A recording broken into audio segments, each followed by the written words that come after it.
What's up, everybody? It's Grant again. I finally got some footage from the engineer update 3 weeks after it's released, so I apologize for this being late, but yeah, my computer wasn't cooperating.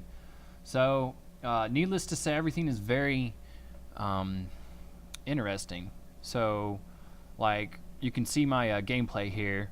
Trying to pound this guy into mush with my gunslinger, and I succeeded in doing so. And I've got all three weapons equipped right now: the Wrangler, the Gunslinger, and the Frontier Justice. And I don't do very well starting off here, but if you give me about 3 minutes, I'm sure I'll give you some decent gameplay here. So so stay tuned and keep watching. I guess I just wanted to talk about how to use the new weapons, because for the longest time, have been using level 1 sentries to kill people. So I've had a little bit of experience with the lower powered, small, inconspicuous sentries and how to use them. So this new combat sentry that they released with the gunslinger is not a new concept. I've been doing this for a long time. It just takes a more direct approach toward offensive engineering and gives it a specific purpose towards offensive engineering. So as you can see here, I'm not doing a whole lot right now. I'm gonna start doing a little bit better here in a second.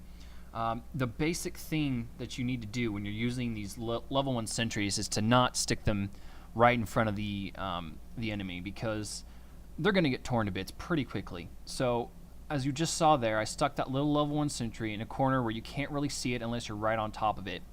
And when it's going to do best is when people are not paying attention to it and they're fighting your teammates.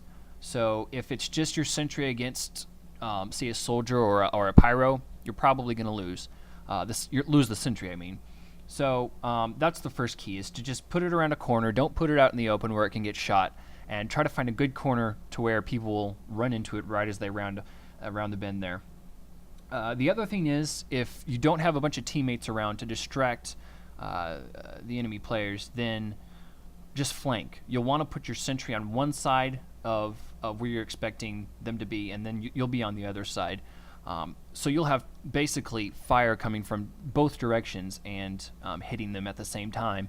That will force them to decide who to try to kill first, and hopefully in that confusion is when you do enough damage to take them out. So that's a basic strategy with the mini sentries, is to not put them out in the open, find a good corner, and go opposite of that corner or spot where you placed your sentry, and attack whoever stumbles upon it from there. So the Frontier Justice and the Wrangler, I'm gonna kind of that was kind of funny. The Frontier Justice and the Wrangler, I'm starting to be convinced that you should not be using them at the same time, for a couple reasons. First off, the Wrangler takes away your pistol, and that is kind of useful for when you run out of ammo in the with the shotgun, which tends to happen pretty often, even with the 6 rounds that you originally have in it. And now with the Frontier Justice having half the ammo capacity of the regular shotgun, you're not only crippling your ammo supply, or your ammo capability at one point in time, by switching from the pistol to the Wrangler, but you're also reducing your ammo capacity with the shotgun. So it's my opinion that you should choose one or the other, the Frontier Justice or the Wrangler, not both, just because you will run out of ammo and you will not do as well if you have both at the same time. So that's my first impression for that. Of course, I could be wrong. It just depends on the situation, depends how good of a shot you are. But from what I've noticed, those 3 shotgun rounds run out very quickly, and I'm sure you've experienced the same thing. So I guess I should talk about the map a little bit. I'm playing on Hightower right now. It's a decent map. It's very hard to finish, though, because you have to get your team, well, you can't really see it from here, but right across from there on my right, there's a little tower there, and that's where you need to take the cart eventually. And what basically happens is once you get to the end, it'll start rising to the top, and you have to stay in that one spot while the elevator raises you to the top in order to win. And it's one of those arrowed, what do you call it?